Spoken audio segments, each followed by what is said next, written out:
आइए मंच पर विराजमान शादी सुनीता साहिबा जो छत्तीसगढ़ से हम लोगों के बीच बुला रही है, साहिबी के द्वारा हम लोग विचारों को श्रवण करते हैं। बोलिए सदगुरु देव की जय। बोलिए सदगुरु कबीर साहिब की, विश्व वंदनीय संत सम्राट सदगुरु कबीर साहिब की, सदगुरु अभिलाष साहिब की, आचार्य धर्म स्वरूप साहिब की, खाकी बाबा की,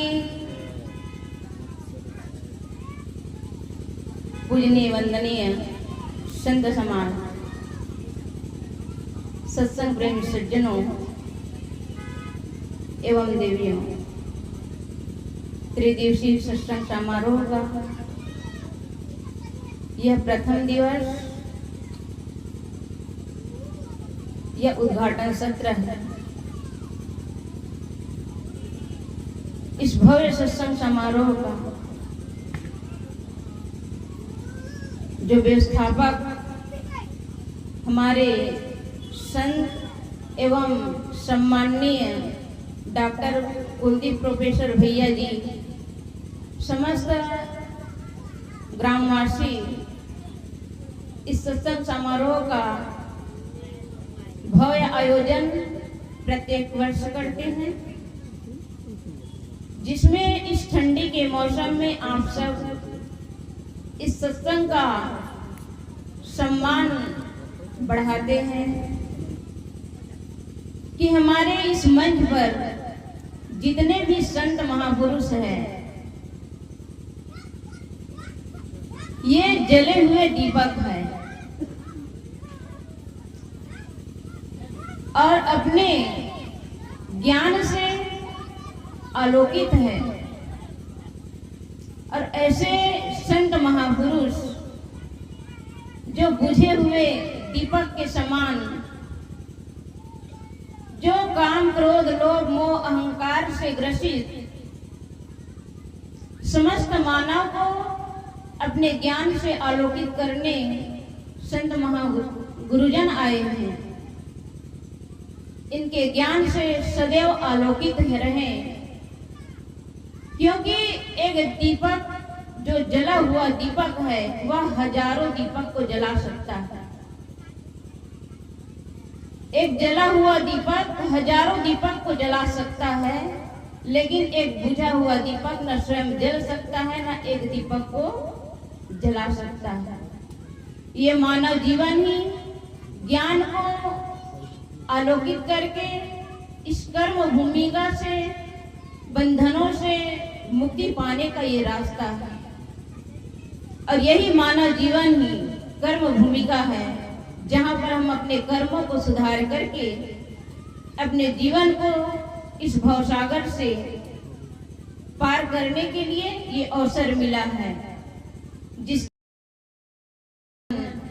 सभी महान पुरुष इस धरा धाम पर आए, ये जो बिहार की धरती है, ये ऋषि मुनियों का देश है, ये ऋषि मुनि का धरती है, त्याग और तपस्या का स्थल है ये। और ऐसे स्थल में आना बड़े सौभाग्य की बात है। तो हम सब अपने अंदर जो बुराई है, कमियां हैं, उन सारे कमियों को त्याग करके अपने अंदर एक ज्ञान का दीपक जलाएं और अपने जीवन को धन्य बनाएं। बोलिए सदगुरु कबीर साहिब की।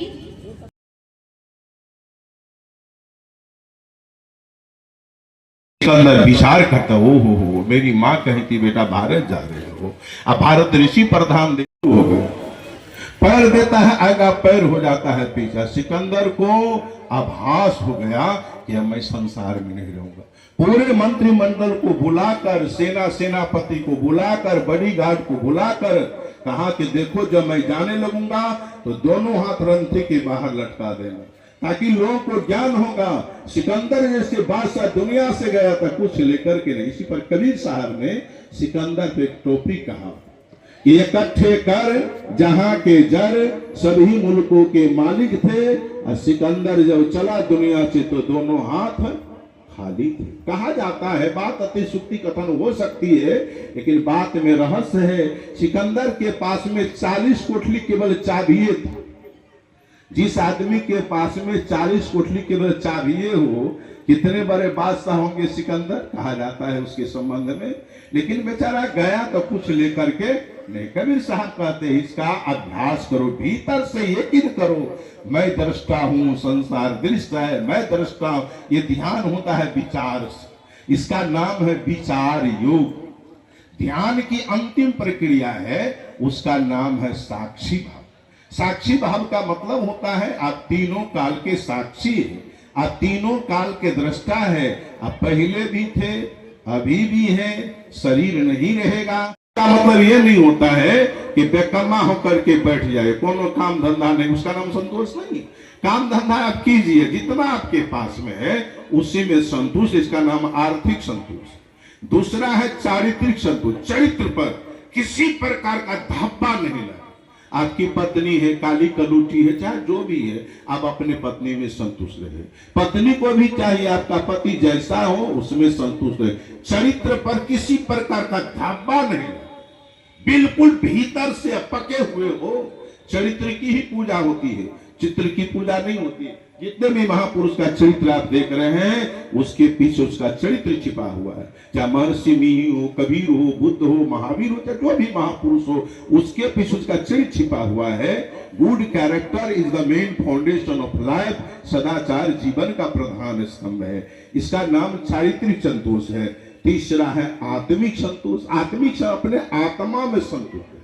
परमात्मा के लिए बाहर आप दौड़ लगाते हैं, पानी में, पत्थर में, पीपर में, पाकड़ में, कहीं मिलने वाला नहीं है आपका परमात्मा। इसका यकीन करो, आपका परमात्मा आपके भीतर बैठा है। इसलिए सदगुरु कबीर कहते हैं कि जब दिल बैठे संतोष तकत पर, मीटे आप पाने का, आपा मेट के आप भये, तब रहा न कछु कहाने का। इहा उहा मैं तय एक न दूजा, ज्यों का त्यों ठहराने का सदगुरु कबीर बिना कोई कहाना बात ठिकाने का। समय मेरा पूरा हो गया है और इसलिए इस चर्चा को मैंने किया।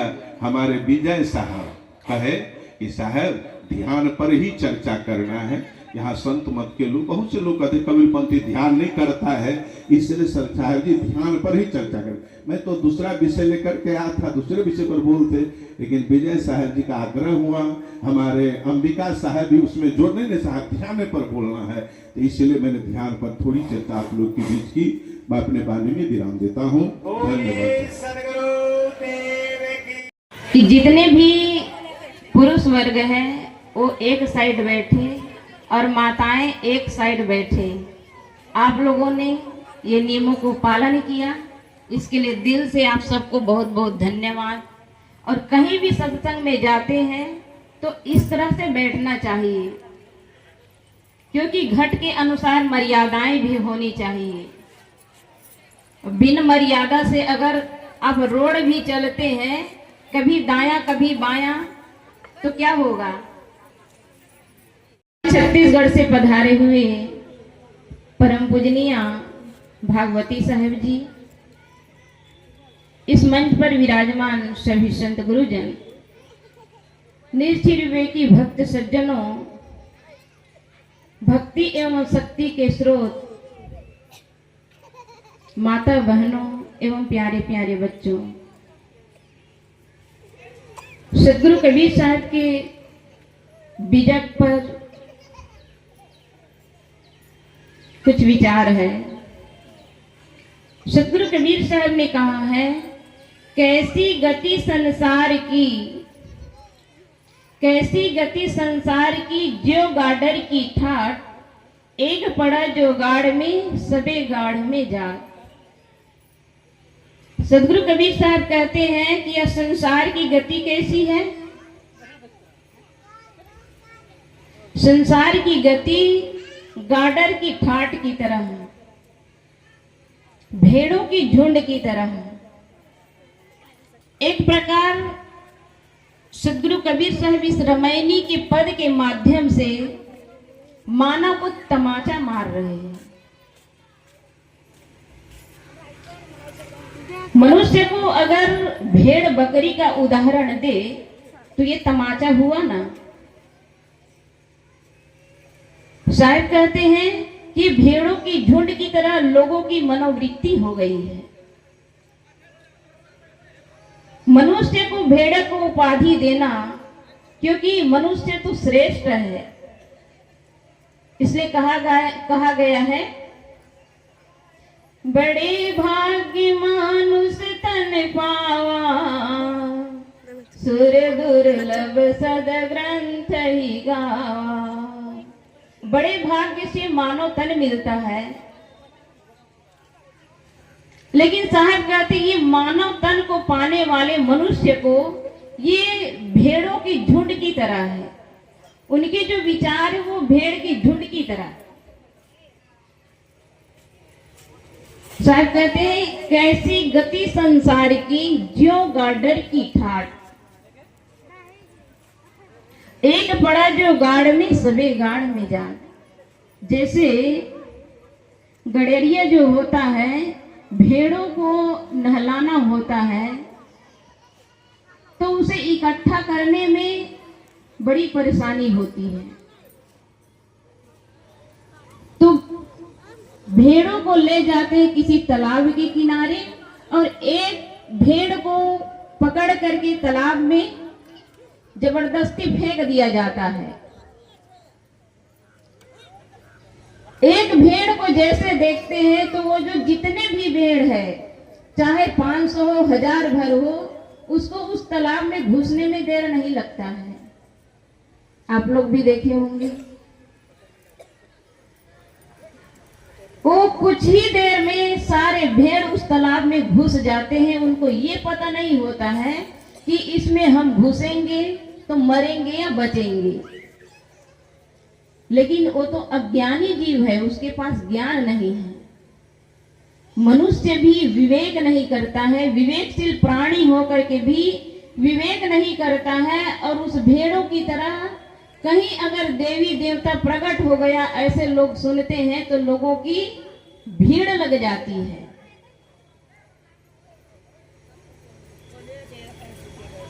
एक बार ऐसे ही मेला के समय था। मेला में अकबर बादशाह और बीरबल मेला जाने के लिए विचार किया। अकबर ने कहा बीरबल से कि बीरबल, मेला जाने की तैयारी किया जाए। अब मेला जाने के लिए कई दिन का प्रवास होता है। जैसे गए तो जाते जाते कई जगह रुकना हुआ। जब मेला में पहुंच गया तो मेला में नदी में सब, गंगा में सब स्नान करने लगे और स्नान करके मंदिरों में दान पुण्य करके सब लोग धन्य मान रहे हैं अपने आप को। इसी बीच बड़े हर्ष और उल्लास, बड़े खुशी से बादशाह अपने मंत्री बीरबल से बात रखते हैं। बीरबल, ये मेला का आना बहुत ही आनंददायक है, बड़ी खुशी मिल रही है। तब बीरबल ने कहा, हुजूर, ये मूर्खों और धूर्तों का मेला है। ये मूर्खों और धूर्तों का मेला है। यदि कोई उस चीज में रस ले रहे हो और उसको अगर इस तरह प्रहार वाली शब्द बोल दिया जाए तो उनके जो खुशी है क्या होगा? जो आशा लेकर वो सोच रहे थे कि इसके प्रशंसा करें, और प्रशंसा में उसको क्या मिला? आशा उनकी। पूज जो कोई सदगुरु की पूजा किए, सबकी पूजा हो, सबकी पूजा हो।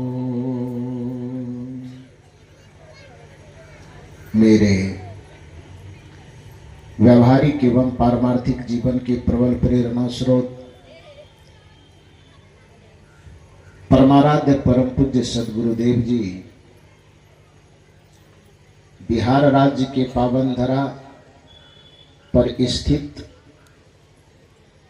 अररिया जिला के रानीगंज प्रखंड अंतर्गत सदगुरु कबीर आश्रम बेलसारा में परम पूज्य संत श्री राम स्वरूप साहब जी के सानिध्य में आयोजित 2 दिवसीय सत्संग समारोह के दूसरे दिन की अपराह्नकालीन सत्संग सभा में मंच पर विराजमान हमारे पड़ोसी देश नेपाल सदगुरु कबीर आश्रम से पधारे हुए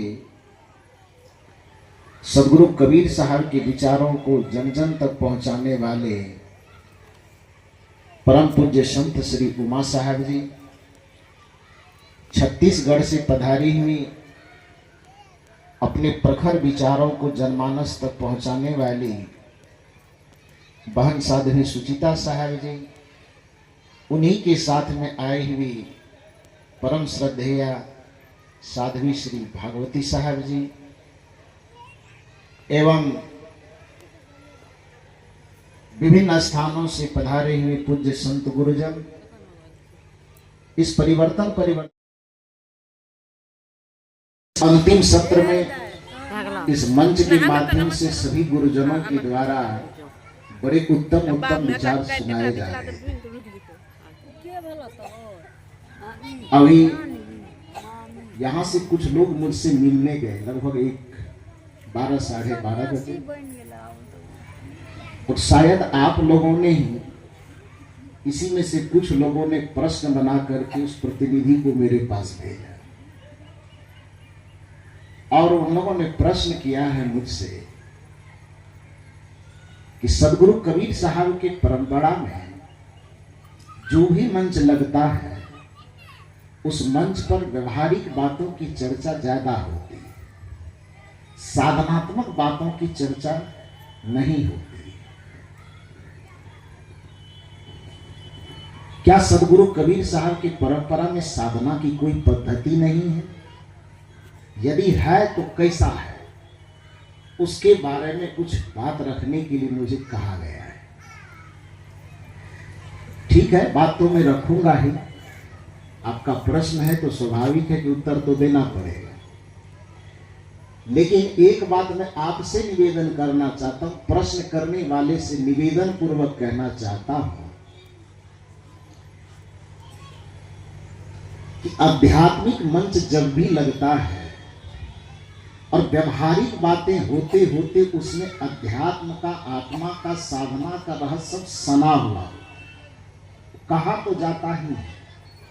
लेकिन एक आदत आदमी की हो जाती है कि अपनी शब्दावली जब आदमी गढ़ लेता है, जिस शब्द को सुनता है, जिस शब्द के प्रति उसको मोह होता है, जब तक वह शब्दावली उसके कान तक नहीं पहुंचती तो लगता है कि एकदम निराश बेकार जैसा है।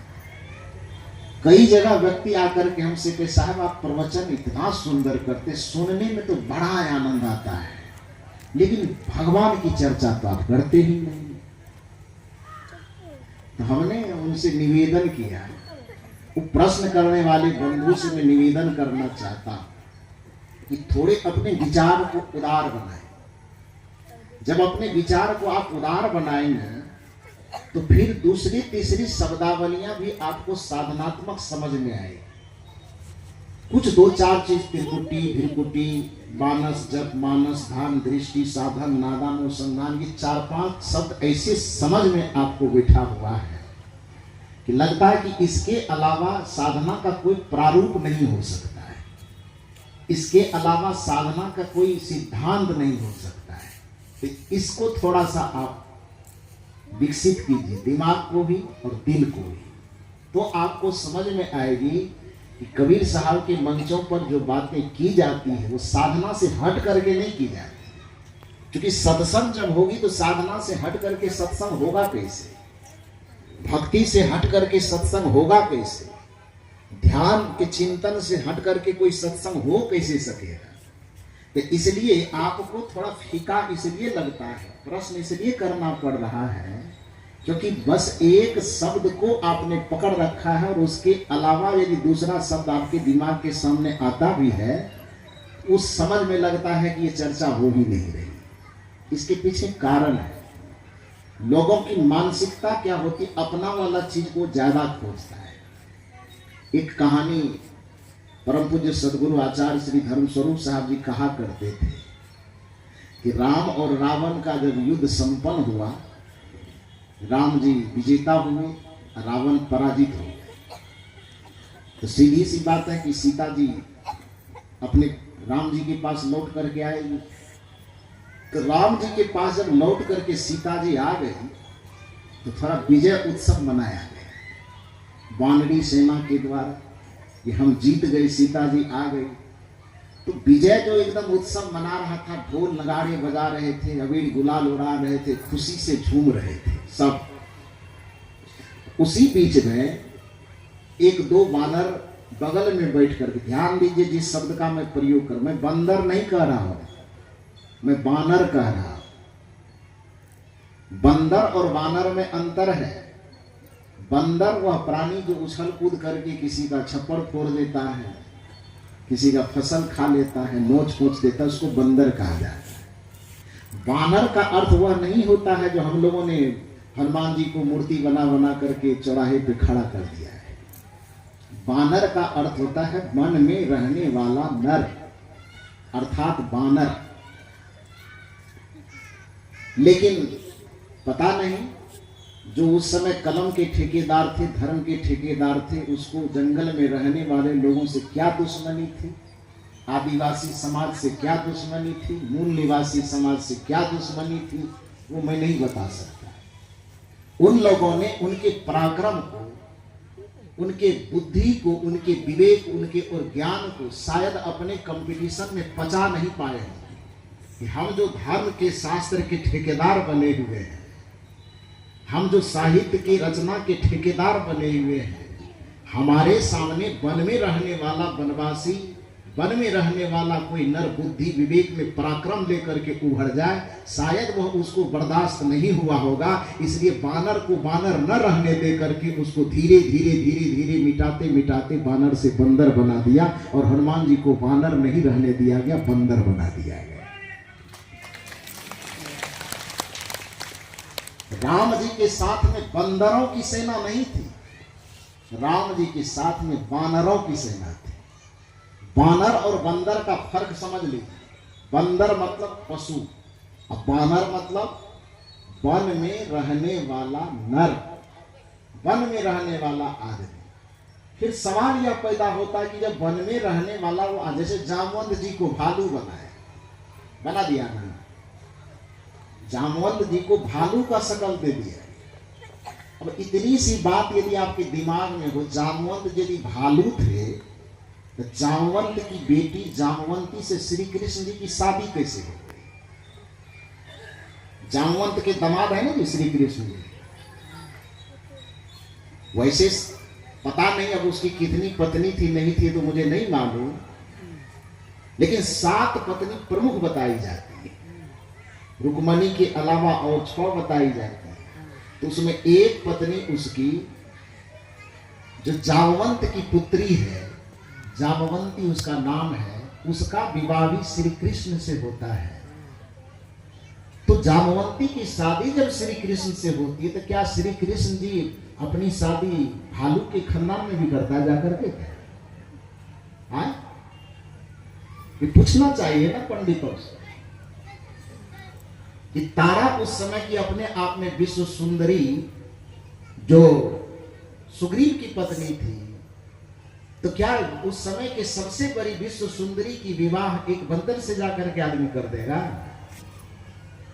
अरे अपने जमाने की 5 विश्व सुंदरी बताई जाती है ना उस समय की, जैसे आजकल विश्व सुंदरी की प्रतियोगिता होती है, तो अपने जमाने में उस समय में द्वापर त्रेता सब मिला करके जब विश्व सुंदरी का चयन हुआ, उसमें 5 नाम बताए।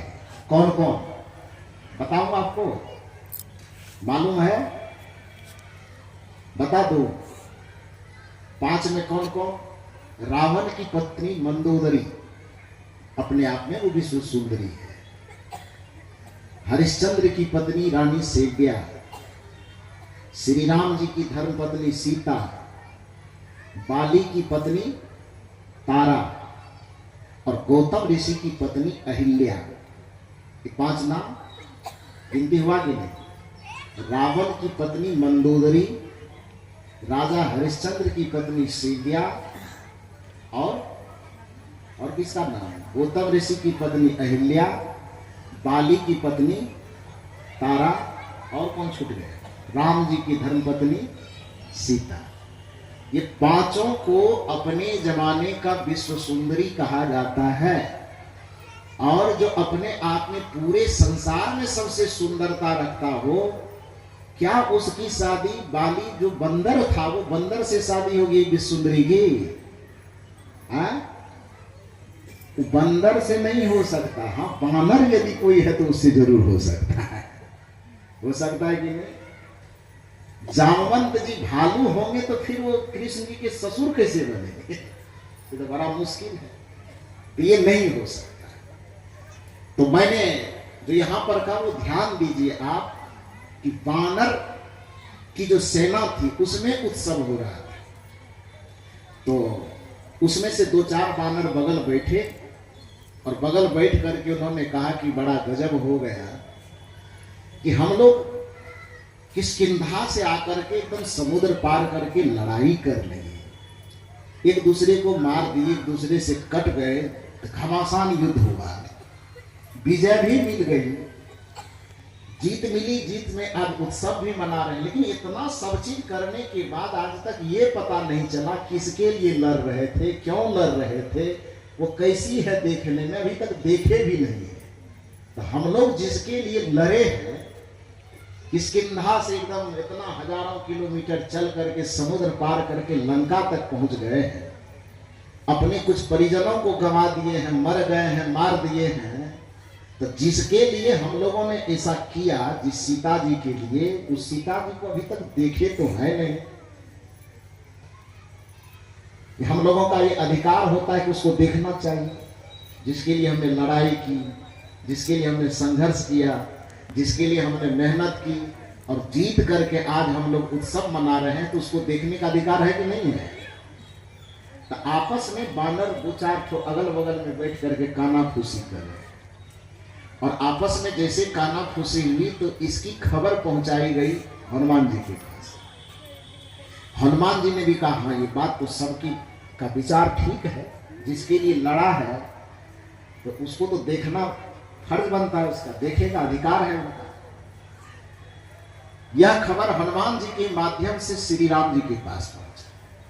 श्री राम ने कहा कि कोई बात नहीं, जितने वानरी सेना है सब सीता जी को अपनी मां के समान समझता है, और जिस मां के लिए, जिस मां के स्वाभिमान की रक्षा के लिए, आन की रक्षा के लिए इतने दूर आकर के राक्षसों से लड़ा, विजय प्राप्त किया, तो उन सभी वानरी सेना का यह अधिकार होता है कि वह सीता जी का दर्शन कर सके। तो कहा वानरी सेना तो है लाखों में, सीता जी कोमल सुकुमारी, लाखों लोगों से 1 घंटे में मुलाकात कैसे हो सकेगी? तो एक योजना बनी, ध्यान से सुनिए। एक योजना बनी कि एक मैदान में सीता जी को बुलाया जाए, एक ऊंचा मंच बना दिया जाए, अब मंच पर सीता जी को थोड़ी देर के लिए 10 मिनट के लिए खड़ा कर दिया जाए, अब जितने वानरी सेना है सबको मैदान में भेज दिया जाए, अब धीरे धीरे करके छू के, टटोल के, देख के, जैसे भी उसको संतुष्टि हो, उसको देख करके कि अपनी मां को हम देख रहे हैं, किसके लिए हम लड़े थे, किसके लिए इतना दूर आए हैं, उसको देखने के बाद जब उसको संतुष्टि होती है तो एक बार दिखा दीजिए। यह योजना बनी और उस योजना के तहत सीता मैया को एक मैदान में लाया गया, एक चबूतरा बना करके उस पर खड़ा कर दिया गया। अब पूरी वानरी सेना लाखों की संख्या में होंगे, उसको कहा कि देख लो, जिसके लिए लड़े थे, जिसके लिए समुद्र पार किए थे, उनको एक बार देख। तो कोई बड़ा आदमी होगा, कोई देखने में बहुत खूबसूरत होगा, वो सुंदर होगा, उसके लिए राम जी इतना परेशान होकर के लड़ रहे हैं। लेकिन यहां तो नजारा कुछ और है। हनुमान जी ने कहा क्या नजारा लग रहा है? तो मुंह जो लटकाए हुए थे कहा कि नहीं नहीं, आपको कहेंगे तो कहीं मार पीट लगेगा। हनुमान जी ने कहा नहीं नहीं, आज उत्सव का माहौल है, विजय प्राप्त की, आज नहीं मारपीट होगी। जो मन में है बता दो कि क्या मन में, तुम्हें बुरा क्या लग रहा है? वो 4-5 बंदर जो उधर, बानर जो उधर मुंह लटका के बैठे थे, उसने कहा कि हम तो सोचे कि कोई विश्व सुंदरी होगी, देखने में बहुत सुंदर होगा, उसके लिए लड़ाई लड़ी जा रही है, उसको हासिल करने का प्रयास किया जा रहा है, लेकिन यहाँ तो कोई खूबसूरत दिख नहीं रही। वैसे मेरी माँ है, माँ की खूबसूरती का अंकन नहीं होता है, माँ माँ होती है। इसको मैं माँ मान करके श्रद्धा से सर झुका रहा हूं। लेकिन अफसोस की बात यह है कि जिस सुंदरता की कल्पना हम किए थे सीता जी, वैसा कोई सुंदर है नहीं। तो हनुमान जी ने कहा कि तुमको क्या सुंदर नहीं लगता है? तो मुंह लटकाए बानरों ने कहा कि सब चीज तो ठीक ही ठाक है, लेकिन सीता जी को पूछड़ी तो है ये नहीं है, तो सुंदर कैसे होगा?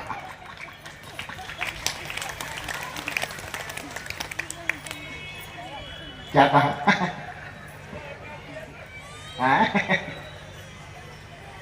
मुंह कान देखने में ठीक ही ठाक है, आंख कान भी देखने में ठीक ठाक है, लेकिन हम लोग जिस बिरादरी में, हम लोग जिस पार्टी में है, तो हमारी पार्टी के अनुसार तो पूछड़ी जिसको बढ़िया होगा वही ठीक ठाक होगा। तो सीता जी का सब चीज ठीक ठाक है, देखने में मुंह कान भी थोड़ा डिजाइन जैसा ही लगता है, डिजाइनदार लगता है, लेकिन एक कमी है। का कमी क्या है? का कमी यही है कि सीता जी को पूछड़ी नहीं है, इसीलिए खूबसूरत नहीं है। बात समझ में आई?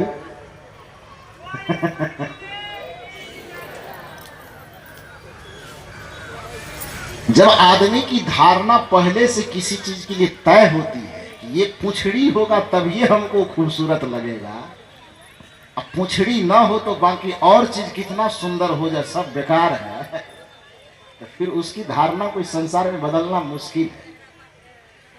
जब भी सत्संग का संयम की बात होगी तो साधना के दायरे में आए, अनुशासन की बात होगी तो साधना के दायरे में, जो साधना की शुरुआत ही होती है। भोग और योग को विभक्त करने के लिए महर्षि पतंजलि ने जब योग और साधना का व्याकरण तैयार किया, जिस व्याकरण का नाम है महर्षि पतंजलि कृत योग दर्शन। क्या नाम है? थोड़ा बढ़िया से बोलिए, क्या नाम है? योग दर्शन। योग की क्या प्रक्रिया हो सकती है, साधना की क्या प्रक्रिया हो सकती है, ध्यान की क्या प्रक्रिया हो सकती है, इसको निर्धारित करने के लिए जब महर्षि पतंजलि ने योग का व्याकरण, साधना का व्याकरण जब इस दुनिया को दिया, जिस ग्रंथ का नाम है योग दर्शन, उस योग दर्शन में साधना का पहला मंत्र क्या दिया पता है? तो खाली नाद बिंदु करने से तो होगा नहीं। योग दर्शन में साधना का पहला पंक्ति जो खींचा गया, पहला लाइन, वो पहला लाइन जानते हैं क्या लिखा हुआ है?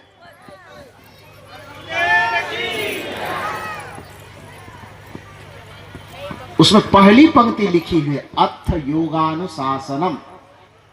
योग की शुरुआत अनुशासन से होती है। अनुशासन किस चीज का? वाणी का अनुशासन, दृष्टि का अनुशासन, श्रवण का अनुशासन, चाल चलन का अनुशासन, उठने बैठने बोलने खाने पीने का अनुशासन। ध्यान दीजिए, किसी एक चीज के लिए अनुशासन की बात नहीं की गई। और जब इस मंच से व्यवहारिक सुधार की बात की जाती है तो वह अनुशासन के दायरे में आता है ना। अच्छा खाना चाहिए, खान पान ठीक रखना चाहिए, अनुशासन के दायरे में है कि नहीं है? बोली विचार ठीक रखना चाहिए, अनुशासन के दायरे में है कि नहीं है? सबके साथ प्रेम पूर्ण व्यवहार करना चाहिए, अनुशासन के दायरे में है कि नहीं है? तो आप जो साधना की शब्दावली सुनना चाहते हैं, उन शब्दावली में जो सबसे पहली भूमिका है साधना का, ये कबीर पंथी नहीं कह रहा है। सनातन संस्कृति के जो योग के व्याकरण रचने वाले इस धरती पर महर्षि पतंजलि का नाम सुने हैं ना?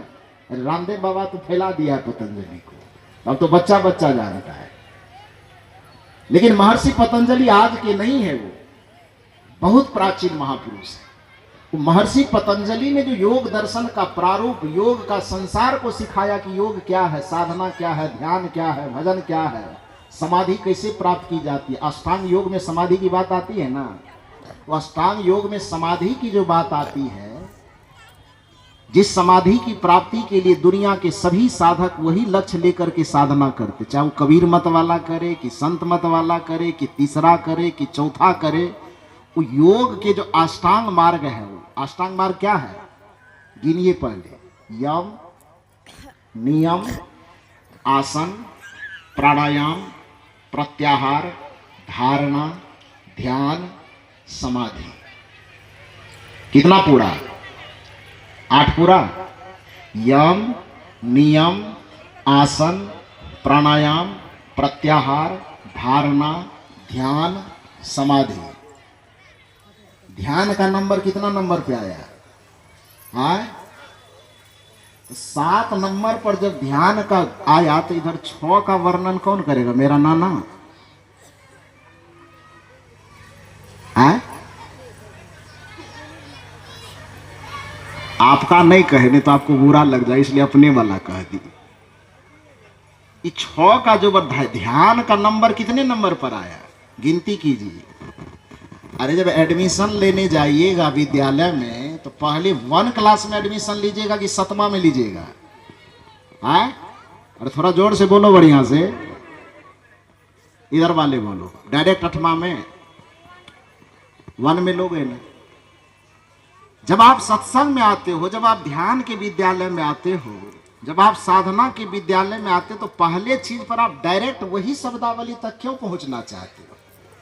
पहले आपको 1 क्लास में आना होगा, और 1 क्लास कहता है यम, नियम, आसन, प्राणायाम, प्रत्याहार, धारणा। ये 6 क्लास पास करो, तब 7वां में जाकर के क्या करो? ध्यान करो। तब ध्यान के शब्दावली ये अभी अभी स्कूल में आया है बैठने के लिए, और यहाँ पर डायरेक्ट उसको पहला, दूसरा, तीसरा पढ़ावे नहीं, डायरेक्ट मैट्रिक में लेके चले जाए। ये ठीक बात है? अरे भैया बता दो पीछे से, ठीक लगता है आपको? 5वां, चौथा पढ़ावे नहीं, डायरेक्ट मैट्रिक में लेके चले जाए। प्रोफेसर अब पहला, दूसरा पढ़ेंगे नहीं, डायरेक्ट यूनिवर्सिटी में ले लेंगे? पूछिए तो। हाँ, नहीं लेंगे। सदगुरु कबीर साहब जो साधना की पद्धति पर चर्चा करते हैं, उसका वजह यह है व्यवहार की चर्चा करने का, क्योंकि 6 क्लास तक जो बात आप कर रहे हैं, ये 6 क्लास तक आपको व्यवहार के ही सुधार की बात करनी है। मन को कैसे सुधारना है, वाणी को कैसे सुधारना है, चित्त को कैसे सुधारना है, चिंतन को कैसे सुधारना है, संबंधों को कैसे सुधारना है, जिनके बीच में जी रहे हैं उनके बीच में कैसे रहना है। ये 6 क्लास तक आपको इसी अनुशासन की चर्चा करनी होगी, क्योंकि योग के 6ठे क्लास तक ध्यान से पहले की भूमिका जो 6 भूमिका है, उन भूमिकाओं में अनुशासन को महत्व दिया जाएगा। इसलिए वो कहा जाता अथ योगानुशासनम। अथ माने संस्कृत में 2 शब्द है, अथ और इति। ये दोनों शब्द का क्या मतलब? अथ माने शुरुआत, इति माने अंत, समाप्त। योग की शुरुआत जब आप करेंगे, साधना की शुरुआत करेंगे, तो पहला क्लास का जो कोर्स वर्क दिया जाएगा आपको, वो क्या दिया जाएगा? अथ योगानुशासनम। आप अपने जीवन के जितने आयाम हैं, मन, वाणी, कर्म, चित्त, चिंतन, इस सारे चीज को अथ योगानुशासनम, अपने चित्त को, चिंतन को, विचार को, वाणी को, भाव को, संस्कार को, संगति को अनुशासन के दायरे में आप बांध दो। यह क्या है? योग की पहली भूमिका है। योग का नींव तैयार करना है, साधना की नींव तैयार करना है। और जब तक नींव तैयार करेंगे नहीं, आप मकान कैसे बना देंगे? आसमान में बनेगा ना। सदगुरु कबीर साहब के मंचों पर जो व्यवहार सुधार की चर्चा की जाती है, आप कल्पना करके बताइए कि घर में आज आपने झगड़ा किया, बहुत बड़े सत्संग की दीक्षा आपने ली, पति और पत्नी के बीच में पूरा झगड़ा हुआ, विवाद हुआ, और विवाद होने के बाद गए और आसन लगा करके ध्यान में बैठ गए। परमात्मा झलकेगा कि झगड़ा? क्या झलकेगा? तो पहले किस चीज को शांत करना है? झगड़ा को शांत करना पड़ेगा।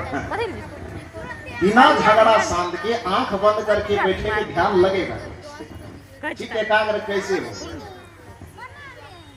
चोरी गई नहीं, बेईमानी गई नहीं, शैतानी गई नहीं, हैवानी गई नहीं, छल गया नहीं, प्रपंच गया नहीं, अवगुण गया नहीं, बुराई गई नहीं, और सीधे सिखा दिए कि आंख बंद कर लीजिए। कैसे होगा?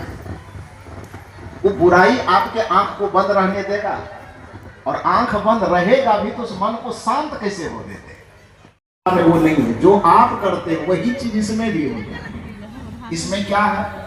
जैसे जीवन में साधना की पूर्ति के लिए 4 साधन बताए गए हैं, उसी को सदगुरु कबीर साहब की परंपरा में कहा जाता है रूप शब्दाभ्यास, रूपाभ्यास, दृष्टा दृश्याभ्यास और साक्षी। 4 स्तर साधना। बात एक ही है, केवल शब्दों का अंतर है। मानस जप कहते हैं, तो मानस जप का मतलब क्या होता है? मन से गुरु के मंत्र का जप करना। आप लोग भजन में गाते हैं ना, अति पावन गुरु मंत्र मन ही मन जाप जप, उपकारी गुरु रूप की मानस ध्यान था। मानस जप और मानस ध्यान दोनों का उद्देश्य, यदि गुरु के मंत्र को बार बार जपा जा रहा है उसको मानस जप कहते हैं। और उसी को पारक सिद्धांत की सदगुरु कबीर साहब की परंपरा में कहते शब्दाभ्यास। यानी गुरु के द्वारा जो शब्द मिला है, जो नाम मिला है, जो मंत्र मिला है, उस मंत्र को निरंतर एकाग्रता पूर्वक जपना। ये चाहे आप मानस जप कहिए कि चाहे शब्दाभ्यास कहिए, दोनों में कोई अंतर नहीं।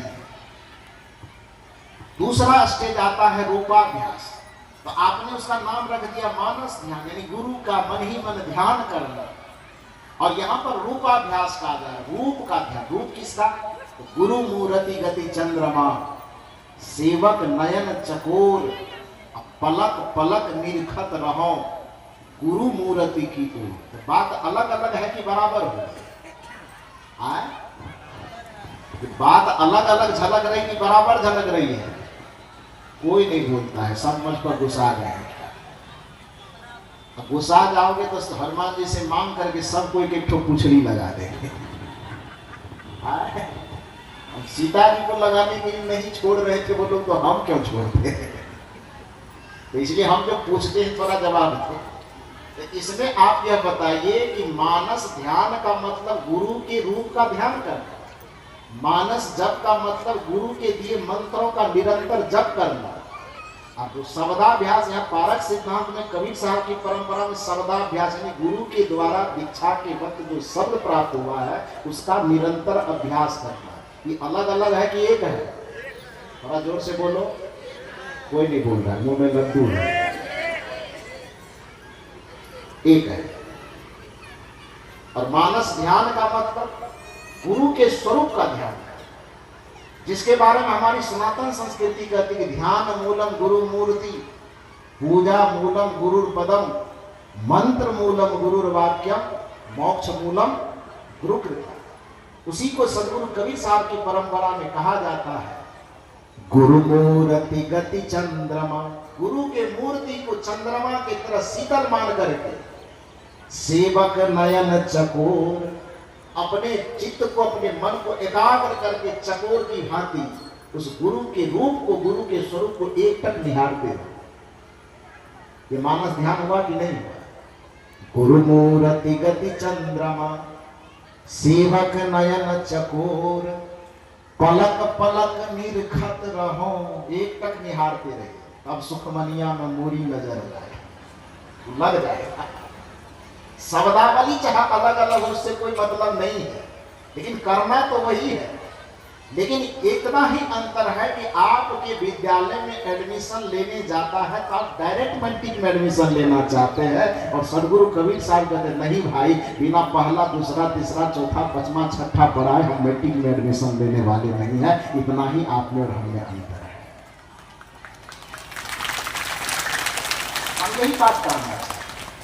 हम कहते हैं कि ध्यान की चर्चा करेंगे लेकिन ध्यान की चर्चा करने से पहले जो 6 स्टेज है, यम, नियम, आसन, प्राणायाम, प्रत्याहार, धारणा, इसको क्यों छोड़ेंगे? ये छूटेगा तो फिर जांच में पकड़ाएंगे तो फिर क्या होगा? गड़बड़ाएगा। तो इन चीजों को, इन 6 स्टेजों की चर्चा करने के क्रम में जो भी आपको लगता है कि साधना से हट करके शब्दावली का प्रयोग किया जा रहा है, साधना और ध्यान से हट करके बातचीत की जाती है, उसका कारण यही है कि 6 स्टेज तक हमें दुनियादारी की ही बात करनी होगी। दुनियादारी को समेटने की ही बात की जाएगी, मन और इंद्रियों को बस में करने की ही बात की जाएगी। तो कहने का ये अभिप्राय है, जब ध्यान के समीप हम पहुंचेंगे, 7वां क्लास में पहुंचेंगे, तो उस ध्यान के क्रम में जो हमें चर्चा करनी होगी, तब उस चर्चा में आएगी मानस जप, जिसको मैंने क्या कहा, मानस जप को शब्दाभ्यास का, मानस ध्यान को रूपाभ्यास का, जिसको आप दृष्टि साधन कहते हैं उसको हम दृष्टा दृश्याभ्यास कहते हैं। दृष्टा और दृश्य का विलगाव करके उसका निरंतर अभ्यास करते हैं। और जब दृष्टा दृश्याभ्यास होता है तो जिसको आप नादानुसंधान या सुरत शब्द योग कहते हैं, उसी को सदगुरु कबीर साहब की परंपरा में अनादिकाल से साक्षी भाव कहा जाता है कि जब चित्त एकाग्र होता है, जब चित्त शांत होता है, जब चित्त सहज होता है, तो आपके हृदय के अंदर जो भी घटना घट रही है, चाहे वह ध्वनि सुनाई दे कि अनहद सुनाई दे कि नाद सुनाई दे, उस घटना को एकाग्र होकर के साक्षी और गवाही बन करके सुनते रहना, यही साक्षी भाव है। यही सदगुरु कबीर साहब की परंपरा का आखिरी साक्षी। क्योंकि साक्षी का मतलब क्या होता है? गवाही। नाद हो रहा है, बज रहा है, आप सुन रहे हैं, तब न नाद को सुन रहे हैं, अनहद सुन रहे हैं, ध्वनि सुन रहे हैं, तो सुनने वाला एक अकेला बैठा रहेगा कि नहीं रहेगा? तो जो अकेला बैठा रहेगा, तटस्थ बैठा रहेगा, उसी को तो साक्षी कहा है। साक्षी का सीधा सा मतलब, जैसे 2 आदमी लड़ाई करे, झगड़ा करे, तो एक बन जाएगा कौन? वादी, और दूसरा बन जाएगा प्रतिवादी। और वहां जो पुलिस आएगा पूछने के लिए कैसे झगड़ा हुआ, तो दोनों आदमी से ही पूछेगा, वादी से पूछेगा कि प्रतिवादी से? दोनों में से किसी से नहीं पूछेगा। तब किससे पूछेगा? तीसरा आदमी, साक्षी, जिसको आम बोलचाल में हम गवाही कहते हैं। क्योंकि गवाही निष्पक्ष होता है, तटस्थ होता है, न इसके तरफ न उसके तरफ। सदगुरु कबीर साहब धर्म जगत के ऐसे वैज्ञानिक महापुरुष थे कि वो एक भी चीज का नामकरण, एक भी चीज का चयन फालतू नहीं करते। आत्मा जब अकेला बच जाए और आत्मा के सामने चाहे वह नाद बजे कि ज्योति जगे कि मृदंग बजे कि ढोल बजे कि क्या वह बजे, नगाड़ा बजे, उससे मतलब नहीं है। कबीर साहब कहते हैं हमको ढोल में, नगाड़े में, ज्योति में, नाद में, अनहद में उलझना नहीं है, बल्कि सबसे तटस्थ होकर के ना हमको वादी बनना है और ना हमको प्रतिवादी बनना है, बल्कि वादी और प्रतिवादी दोनों से मुक्त होकर के साक्षी बन करके केवल दृष्टा बनना है और जगत से मुक्त हो जाना है। क्योंकि जो वादी बनेगा उसको भी जेल जाने की संभावना है, और जो प्रतिवादी बनेगा उसको भी जेल जाने की संभावना है। लेकिन जो न वादी बने न प्रतिवादी बने, न वादी में उलझे न प्रतिवादी में उलझे, केवल साक्षी बन करके अलग रहे, देखता रहे, निष्पक्ष रहे, तो वो फंसेगा नहीं, बल्कि फंसने वाले को बचा करके बाहर निकाल सकता है। कबीर साहब कहते हैं कि मैं जीवन के आखिरी साधना को, आत्मा के आखिरी साधना को साक्षी भाव इसलिए कहता हूँ क्योंकि साक्षी कभी किसी में फंसता नहीं, और जो फंसता नहीं वही तो भवसागर से मुक्त होता है, आवागमन के चक्र से मुक्त हो जाता है। इसलिए सदगुरु कबीर साहब की साधना पद्धति में मैंने कहा कि आप शब्दावली में मत उलझे कि मेरा वाला शब्द नहीं कह रहा है कि साधना की चर्चा हो ही नहीं रही है। इस धारणा को थोड़ा सा दिमाग से निकालिए। साधना की चर्चा नहीं होगी तो सत्संग का मतलब क्या होगा? ध्यान की चर्चा नहीं होगी तो सत्संग का मतलब क्या होगा? हाँ, होता है, लेकिन आपके समझ में इसलिए नहीं आता है क्योंकि जिस शब्द को आप सब दिन से सुनते आए हैं उस शब्द से अलग हट करके थोड़ी सी बात की जाए।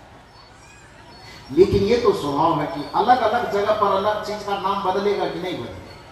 नहीं बदलेगा। स्थान भेद से चीजों का नाम बदल जाता है।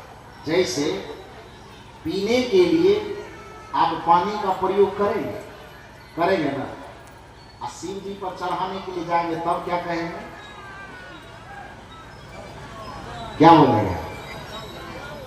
चीज तो वही है ना, चीज एक ही ना है, लेकिन स्थान भेद से नाम बदलेगा कि नहीं बदलेगा? कोई कहेगा, कोई आदमी बेवकूफ आदमी होगा जो कहेगा शिव जी के ऊपर पानी चढ़ाने गए थे, कहता है क्या? शिव जी को पानी चढ़ाने गए थे, कौन बोलता है बताइए जरा से? तो हंसी क्यों लग रही है आपको? स्थान भेद से शब्द में अंतर आएगा कि नहीं आएगा? किसी देवता की प्रतिमा पर जब आप चढ़ाने जाते हैं, कहीं से भी पानी भरिए, लेकिन उसको पानी नहीं कहे। पानी कहने वाले को लोग कहेंगे बेवकूफ आदमी, भगवान को कहीं पानी चढ़ता है? तो जब आप शिव जी के ऊपर चढ़ाने जाते हैं तो उसको पानी नहीं कहेंगे, उसको आपको जल कहना पड़ेगा। स्थान वही कहने के लिए कहा। जब आप पिएंगे तो उसको आप पानी कह सकते हैं। अब वही पानी जब डॉक्टर के यहाँ हॉस्पिटल में आपको चढ़ता है, कोई कहे कि हे हो डॉक्टर के यहाँ के लिए जल चढ़ तो बोतल में क्या भरा हुआ है? पानी ही ना है। डॉक्टर के यहाँ जब वो बोतल के माध्यम से सिरिंज होकर के शरीर में घुसता है तो जल घुसता है कि वाटर? नहीं, जल घुसे छे न वाटर। मीर जा रहा है तब वहां पानी जा रहा है। कि आप बोल चाल मेरे से बाप रे इतना बीमार पे कि पानी चढ़ गए। ने कहता है स्थान भेद से शब्द का भाव बदल जाता है, चीज वही रहता है, शब्द बदलेगा कि नहीं बदलेगा? उसी प्रकार से मान लो कि आप अभी सामने भोजन बनाओ, दाल भात सब्जी बनाना हो, तो उस जो अपने घर से सूप में आप चावल लाओ उसको क्या कहोगे? भात बनाने के लिए चावल लाओ उसको क्या कहोगे? चावल कहोगे, या अपना बेलसरा की भाषा में कहते चौर कहोगे। चोर नहीं कहोगे, चौर कहोगे ना? थोड़ा हिंदी में बोलोगे तो चावल कहोगे, यही कहोगे। अब पूजा करने लगे, अब पूजा के थाल में यदि चावल रखा हुआ तब उसको क्या कहेंगे? तो डिजाइन बदला कि केवल नाम बदला? जब आदमी पूजा करने लगे तो पूजा करने के बाद में कोई कहता है कि एक मुट्ठी चौर ले ले आप, कहता है तब अक्षत लगा। जिस समय भोजन बनाने लगे कहे 1 किलो अक्षत लेते आइए तो थोड़ा सिझाना है, तब क्या हो रहा है? गड़बड़ होगा क्या? चावल वही है, खाना के बनाने के वक्त में उसको अक्षत नहीं कहा जाए और पूजा करने के वक्त में उसको चावल नहीं कहा जाएगा। इतनी सी समझ रखनी पड़ेगी। उसी प्रकार से जैसे स्थान भेद से एक ही चीज के नाम में अंतर हो जाता है, उसी प्रकार के सिद्धांतों और प्रथाओं में अलग हो जाने से एक ही साधना पद्धति का नाम अलग अलग हो जाता है। इसलिए दूसरे के भी साधना पद्धति की शब्दावली को सुनने की हिम्मत रखनी चाहिए, केवल हम अपने शब्दावली को सुनने की खोज नहीं करें। जिस चावल को वक्त करने पर चावल कहा जाता है, उसी चावल को वक्त करने पर अक्षत सुनने का भी अभ्यास हमें करना चाहिए। जिस पानी को पीने के वक्त में पानी कहा जाता है, उसी पानी को जब मंदिर में हम चढ़ाने जाते हैं तो हमें जल सुनने का भी अभ्यास करना चाहिए। ये नहीं तलाश करना चाहिए कि चीज वही है तो नाम अलग कैसे हो सकता, नाम बिल्कुल अलग हो सकता। लेकिन हमारी पूर्वाग्रह की धारणा होती कि केवल हम अपने वाले को ही सही मानते। कहानी बड़ा सुंदर रोचक कहानी संत गुरुजन बताया करते हैं कि एक बच्चा था और वह बच्चा 2 भाई था और दोनों भाई पढ़ने के लिए विद्यालय जाता था। पिताजी शिक्षक थे। जिस रास्ते में उस पिताजी का विद्यालय पढ़ता था, शिक्षक का विद्यालय, उसी रास्ते में बच्चे का भी स्कूल था, कॉन्वेंट। एक बच्चे की उम्र लगभग 5-6 बरस और दूसरे की उम्र 3-4 बरस के आसपास, मतलब छोटा बड़ा भाई। दोनों बच्चे को पढ़ाने के ख्याल से पिताजी अपनी गाड़ी पर बैठाते, स्कूल जाने के समय वो बच्चे को कोचिंग में छोड़ते हैं, फिर अपना विद्यालय चले जाते। और शाम के वक्त में छुट्टी लेकर के वह बच्चों को फिर उठाते और फिर अपने घर आ जाते। एक दिन 1 बरस 2 बरस जब आया गंगा के उस पार दक्षिणी बिहार भागलपुर जिला, ये संजोग ही कहिए कि महर्षि मेही बाबा का भी जन्म स्थान यहाँ और कर्म स्थान भागलपुर की धरती पर। और सौभाग्य ऐसा साहब के योगदान का कि भक्ति आंदोलन में कबीर साहब का क्या योगदान था, वो कितने उसके प्रभाव से आकर्षित रहे होंगे कि जब जीवन के अंतिम समय में महर्षि मेही बाबा का शरीर छूटने लगा, जीवन भर कितना सत्संग किए होंगे, कितने संतों की वाणी सुने होंगे, सुनाए होंगे, रटे होंगे, रटाए होंगे, लेकिन जिस समय शरीर छूटने लगा, अंतिम अवस्था में उससे पूछा गया, गुरु महाराज आप कुछ सुनना चाहते हैं? महर्षि मेही बाबा ने क्या कहा? सुनना चाहते हैं। कहा क्या सुनेंगे? कहा कबीर साहब का एक पद सुना दो। कबीर साहब का कौन सा पद सुनाया जाए? तो गुरु महाराज ने क्या आदेश किया? कौन सा पद सुनाया पता है किसी को? पूछा मत, पता है ना? गुरु महाराज ने कहा कि जाते जाते मुझे कबीर साहब का एक पद है। महर्षि मेही बाबा ने कहा सुनाओ। सुकृत कर ले नाम सुमिर ले, सुकृत कर ले नाम सुमिर ले, को जाने कल की खबर नहीं या जग में पलेगी। ये पूरा भजन सुनते सुनते ही मेही बाबा की आंखें बंद हो गई और दुनिया से विदा हो गए। सोचिए कि सदगुरु कबीर साहब के प्रति उनकी कितनी आस्था रही होगी, वो कितने समझ रहे होंगे कि कबीर साहब के इस आंदोलन को चलाने में, भक्ति के आंदोलन को, साधना के आंदोलन को, ध्यान के आंदोलन को जन जन तक पहुंचाने में कबीर साहब की क्या भूमिका रही होगी, कितना महत्व देते होंगे। इसलिए उन्होंने जो मंत्र दिया कि सब संतन की बड़ी बलिहारी, उस सभी संतों का समान आदर करते हुए भी कबीर साहब के प्रति उनके दिल में प्रगाढ़ आस्था थी।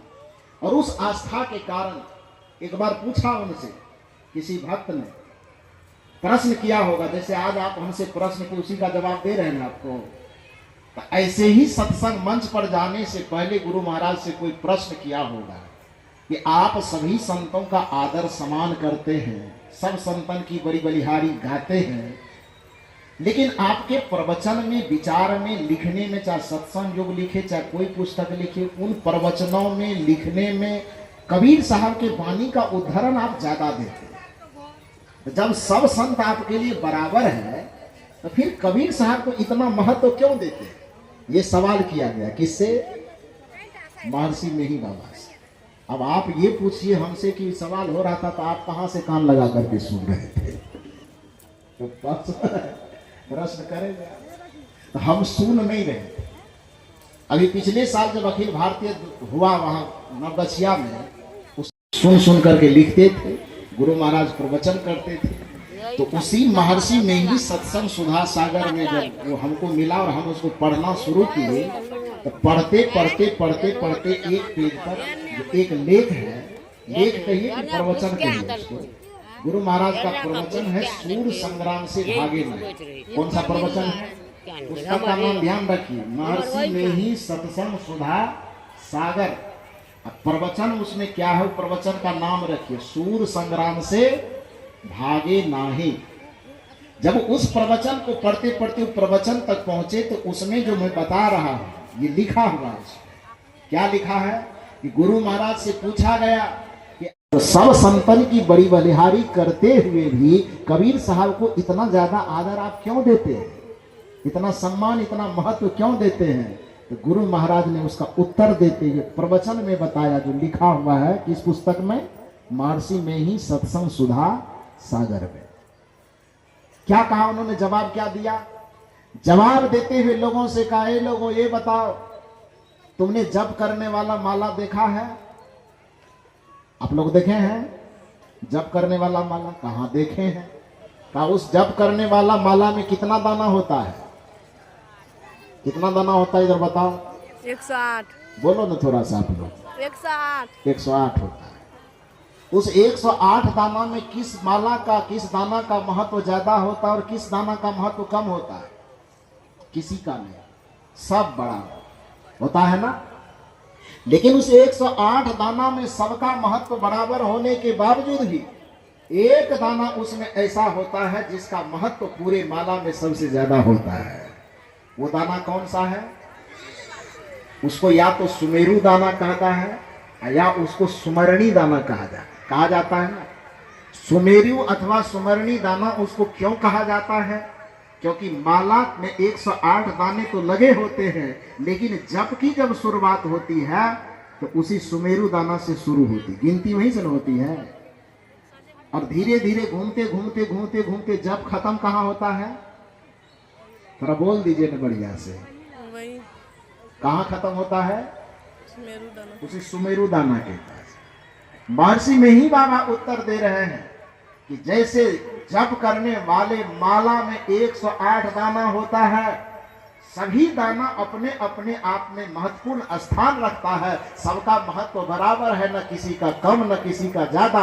लेकिन इतना ध्यान रखना कि उसी माला में एक सुमरणी माला दाना होता है, जिस दाना का महत्व इसलिए ज्यादा होता है क्योंकि जब की शुरुआत वहीं से होती है और घूमते घूमते जब जाकर के खत्म भी वहीं पर होता है। उसी तरह से जो संतों की माला है, उस संतों की माला में सभी संत अपने अपने स्थान पर महत्वपूर्ण है, लेकिन कबीर साहब उसमें सुमरणी माला है, इसलिए सत्संग की शुरुआत वहीं से होती है और सत्संग वहीं पे जाके खाता है।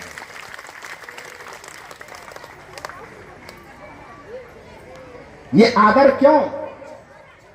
सदगुरु कबीर के प्रति ये सम्मान इसलिए क्योंकि आज जो सत्संग की रूपरेखा दिखाई दे रही है पूरे संसार में, किसी भी मत का, किसी भी पंथ का, ये सत्संग की गंगा का प्रवाह किसने करवाया?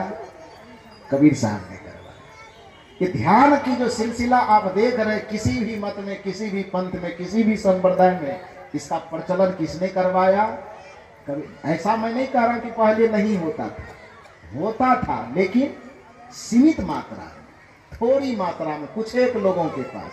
गुफा में बैठ करके कुछ लोग करते थे, तो जंगल में बैठ करके कुछ लोग करते थे, लेकिन घर घर में ध्यान की परिभाषा को पहुंचा देना, घर घर में योग को पहुंचा देना, साधना को पहुंचा देना, सत्संग को पहुंचा देना, भक्ति को पहुंचा देना, यह बीड़ा किसी ने उठाया पूरे संसार में, तो उस महामानव का नाम संत सम्राट सदगुरु कबीर साहब है। इसलिए कहा गया भक्ति द्राविड़ उपजी लाए रामानंद, लेकिन प्रकट किया कबीर ने 7 द्वीप 9 खंड। यह विशेषता, यह खासियत कबीर साहब की है।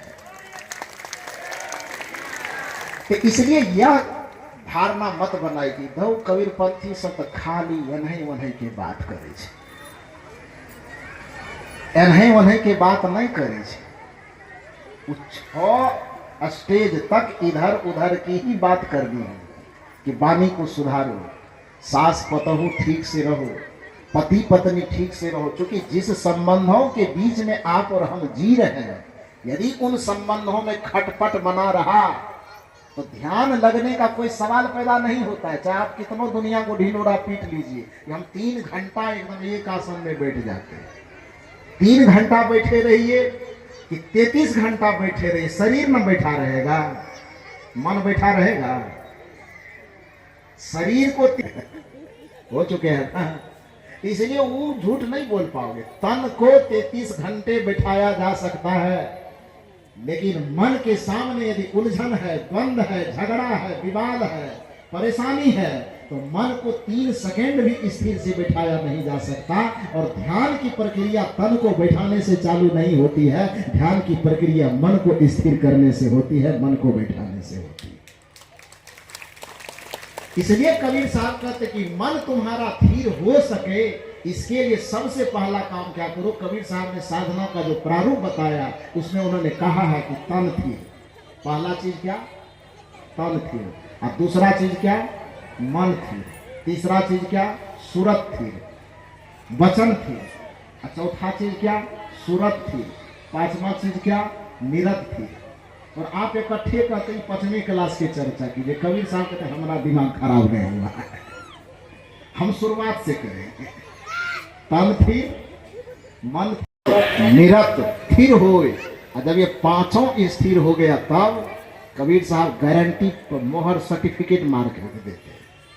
जिसका ये पांचों स्थिर हो गया तो कबीर साहब का प्रमाण पत्र मिल गया उसे कि तन थिर, मन थिर, वचन थिर, सुरत निरत थिर हो। और कबीर साहब का सर्टिफिकेट ले जाइए कि कहाँ ही कबीर ता संत के पला न पकड़े कोई। पूरे संसार में किसी काल की ताकत नहीं, किसी माया की ताकत नहीं कि ये पांच चीज को अस्थिर कर लेने वाले का पला कोई काल पकड़ ले, कोई माया पकड़ ले। ऐसा ताकत किसी काल और माया में नहीं है,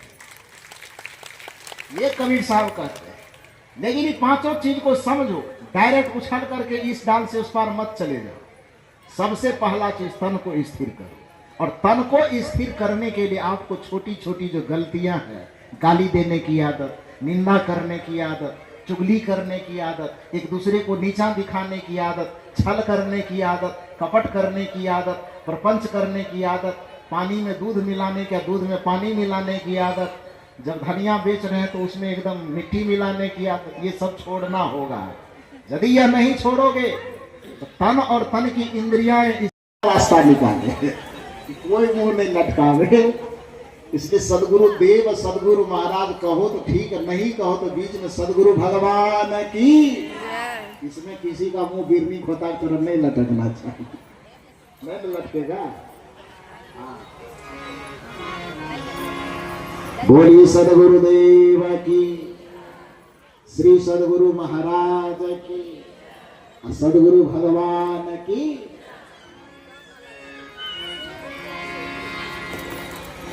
गुरु है बड़ा गोविंद से मन में देख विचार, हरि सिर जय तो बार बार, गुरु सिर जय तो पार।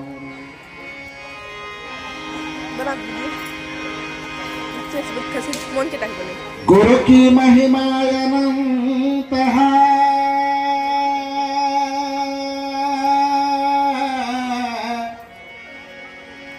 कह न सके श्रुत शेष,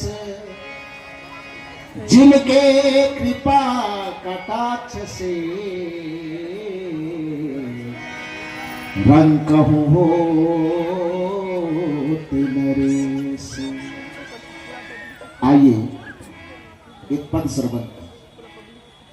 और साहब जी आप कह रहे छोटा सा गाने के लिए, हम छोटा सा गा देते हैं, लेकिन सबसे गवाएंगे एक ठो भजन लास्ट गवाएंगे ना। हाँ तो वो उसके बिना तो सब अधूरा रह जाएगा। अब भोज बढ़िया हो, दही चीनी मिल भी न करे, भोज का क्या भजन है।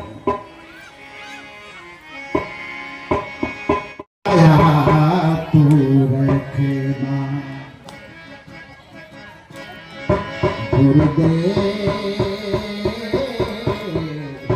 मुझ पे दया तू रखना। माइक चालू करो भैया। गुरुदेव मुझ पे दया तू रखना।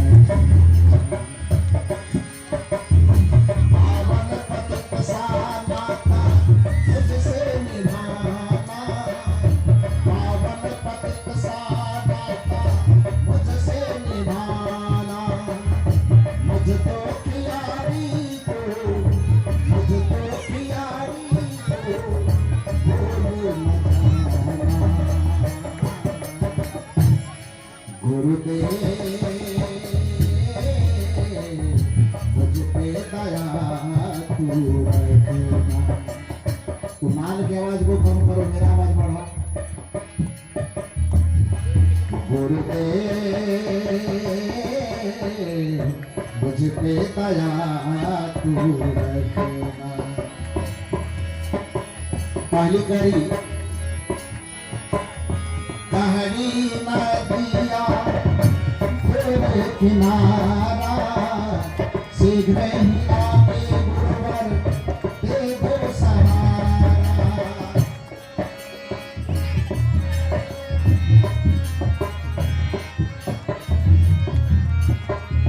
लहरी नदिया तेरे किनारा, शीघ्र ही आके गुरुवर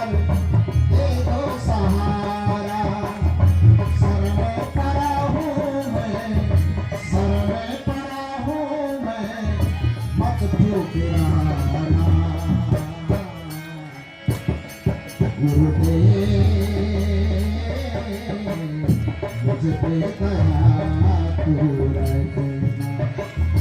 पावन पथ पसारा मुझसे निभाना, पावन पथ पसारा मुझसे निभाना।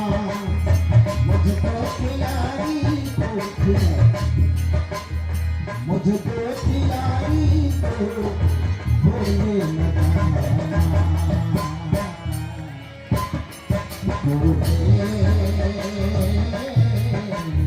मुझ पे दया तू रखना।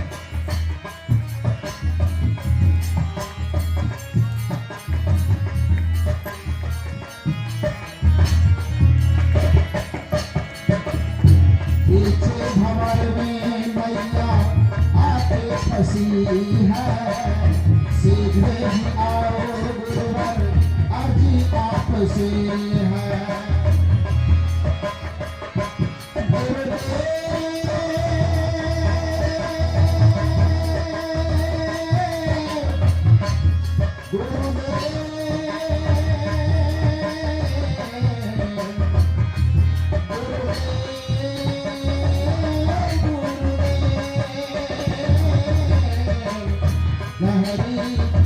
पीछे भंवर में मैया आगे फंसी है, सीधे ही आओ गुरुवर अर्जी आपसे है।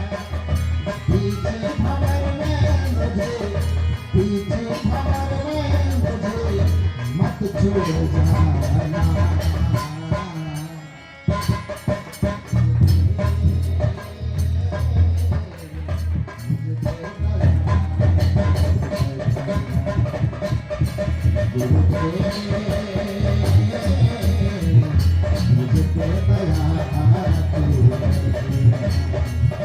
पावन पथ पसारा मुझसे निभाना, पावन पथ पसारा मुझसे निभाना। मुझको खिलाई को, मुझको खिलाई को भूले न जाना। गुरु मुझे पे दया तू रखना, मुझे पे दया तू रखना, मुझे पे दया तू रखना। बोलिए सदगुरुदेव की। जय। इसका इको थोड़ा सा बढ़ाओ। अब जाते जाते पता नहीं फिर दोबारा कब मुलाकात हो, ये मैं नहीं जानता। हालांकि यहाँ के बाद आपके ही इलाके में 11 और 12 मार्च को सरैया हाट में कार्यक्रम, मालूम है ना सब लोगों को, कल बताए थे। यस। सरैया हाट यहाँ से कितना दूर है? 1000 किलोमीटर। नहीं नहीं। आंसू कोई बहाए, सिया कोई मनाए, आंसू कोई बहाए, सिया कोई मनाए, सिया कोई मनाए, आंसू कोई बहाए, सिया कोई।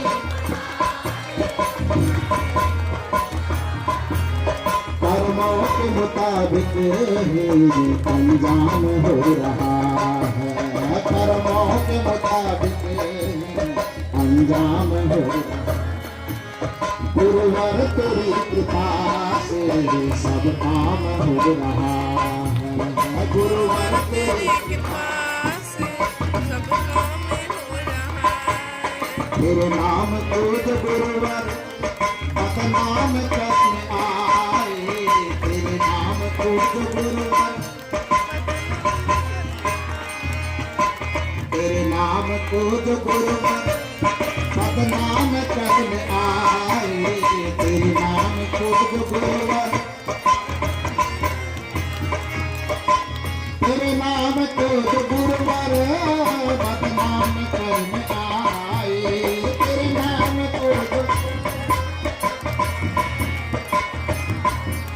देखो जगत खुद बदनाम हो रहा है।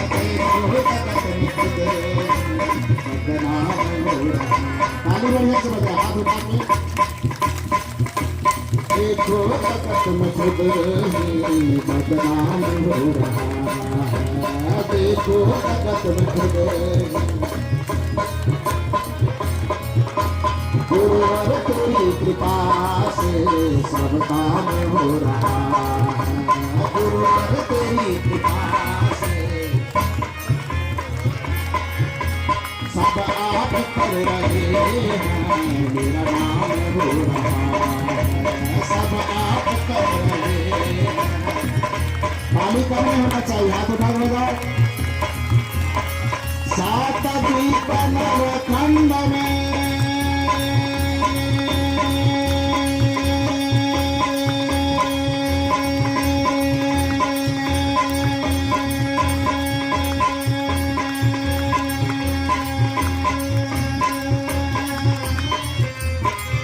गुरु से मराना को सापति पनव खंड में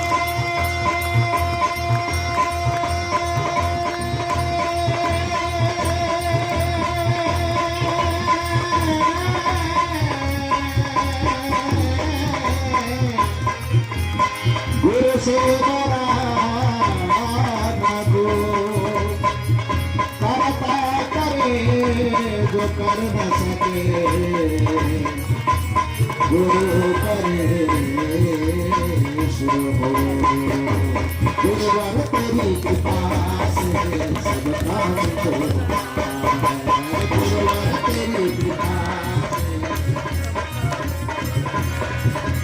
सब आप कर रहे हैं, मेरा नाम हो रहा है, सब आप कर रहे हैं, मेरा नाम हो रहा है, सब काम हो रहा है, मेरा नाम हो रहा है, सब काम हो रहा है, मेरा नाम हो रहा है। बोलिए सदगुरु आरती हो, आरती बारी जैसा हेव आरती हो, दरस परस गुरु चरण शरण भयो, दरस परस गुरु चरण शरण भयो, फूट गयो भर्म जाल सा हेव आरती हो, आरती गरीब निवाज जैसा हेव आरती हो। साहेब कबीर संतन के कृपा से, साहेब कबीर संतन के कृपा से भयो